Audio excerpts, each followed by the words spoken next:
Salut la team, c'est Lo. Ça fait 4 ans que je suis barbeur et dans cette série de 10 vidéos, je vais vous donner chaque jour un conseil pour pouvoir évoluer dans votre carrière de barbeur. Let's get.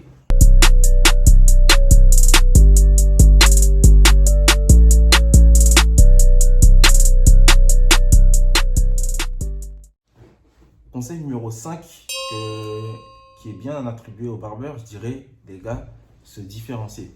En fait, quand on arrive dans un domaine, quand on arrive dans une niche, quand on arrive dans un secteur d'activité, ce qui va faire que tu vas réussir plus que d'autres ou que tu auras plus de résultats d'autres, toute proportion gardée, c'est comment tu vas te différencier. C'est ça. Parce que si tu as un barbeur, je donne un exemple, si tu as un barbeur comme tout le monde, qu'est-ce qui nous donne envie de venir chez toi? Comment se différencier de ses confrères ou de ses concurrents pour devenir le héros de ses clients, augmenter leur impact, l'impact qu'on crée de leur vie et être rémunéré en conséquence très bien en retour. Pourquoi je viendrais chez toi et pas chez l'autre? Alors que l'autre, il propose le même service que toi. Qu'est-ce que tu as à m'offrir de plus que l'autre? C'est vraiment dans la différenciation que le succès, que les résultats résident, je dirais. Et que tu as plus de résultats, que tu as plus de retour, on va dire, par rapport à ce que tu fais. So build your Instagram and your social media up. Put all the cuts on there. It doesn't matter if it's weak cuts. People love to see progress. People want to see you grow. Donc surtout en tant que barbeur, il est très important de se différencier. Moi, quand j'ai ouvert le salon, je me suis tout de suite dit, en fait, si j'ouvre le salon et que j'ai pas quelque chose qui me différencie des autres, finalement, je serai comme les autres barbeurs et ça va être dur parce que moi, j'avais pas d'argent pour payer des influenceurs. J'étais pas connu, j'étais pas barbeur depuis des années, j'étais barbeur que depuis 1 an quand j'ai ouvert. Et donc du coup, j'ai ramené mon concept sauce. Et je savais que le concept sauce, tellement j'y croyais à fond qu'il allait marcher. Et au final, je peux vous dire que le concept sauce que j'ai mis en place, c'est ça qui a fait qu'aujourd'hui, je suis là où je suis. Parce que sinon, je pense que j'aurais galéré un peu plus que ça. Dans le sens où les gens, ils ont vu qu'il y avait une offre que j'appelais à l'époque contour amélioré, qu'ils n'avaient jamais entendu parler. Et c'était pas la fibre, parce qu'il y avait un peu de fibre déjà à l'époque, mais c'était pas ça. Et donc du coup, les gens ils venaient spécialement pour tester ça. Et quand ils testaient ça, ils voyaient que c'était vraiment un résultat de fou, qu'ils n'avaient vu nulle part ailleurs à Paris ni en France. Bah du coup, ça les a accrochés. Ils se sont dit non, lui là, ce barbeur, il est spécial, il n'est pas comme les autres. Donc du coup, ça a créé une clientèle, du bouche à oreille, et ça va très vite, tu vois. Ça se passe le mot. Et voilà, et en plus de ça, je pense que la manière comment le barbeur peut se différencier, là vraiment je parle pour les barbeurs, c'est les gars, quand vous avez des clients, il faut que le client il sente que vous n'êtes pas comme les autres barbeurs.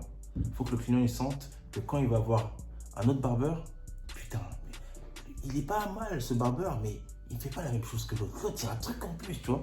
Hello, damn, man, that booty look poppin'. Where she get it from? She got it from her mama. That booty talking to me, girl, hello. Hier, j'ai un client, moi là, à qui je parlais, il m'a dit, putain, je suis allé voir un autre coiffeur.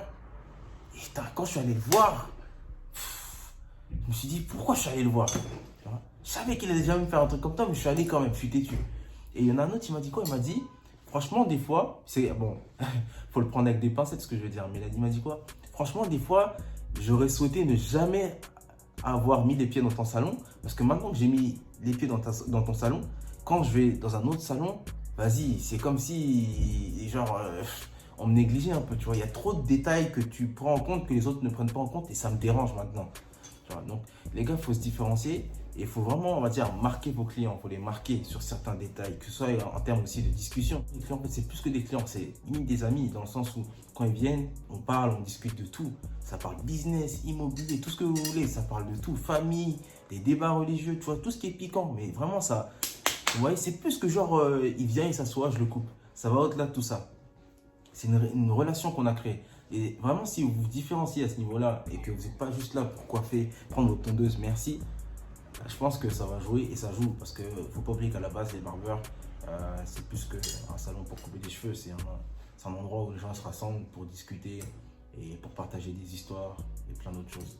Donc les gars, différenciez-vous, que ce soit par les services, le matériel, votre manière d'être avec le client, différenciez-vous. Et je pense qu'avec le temps, vous allez voir que ça va monter tout seul.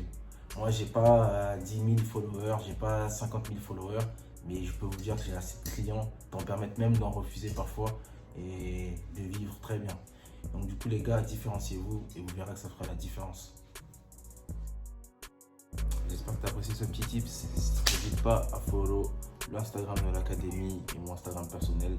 Les prochaines vidéos viendront à la suite de celle-là. D'ici là, les gars, prenez soin de vous, prenez soin de vos clients. Ciao, ciao. C'était lourd.